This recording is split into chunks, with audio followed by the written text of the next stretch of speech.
and triangles. This shaped person needs a head. Which shape should we use? This is a circle.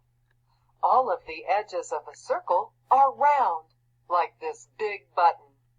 So a circle has 0 sides and 0 corners. This is a triangle.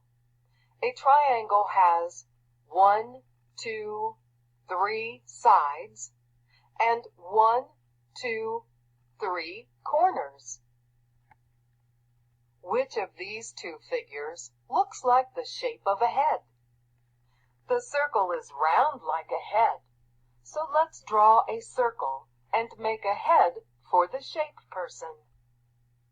Now the shaped person needs a hat. Which shape should we use? Let's try the circle. Let's try the triangle. The triangle is perfect.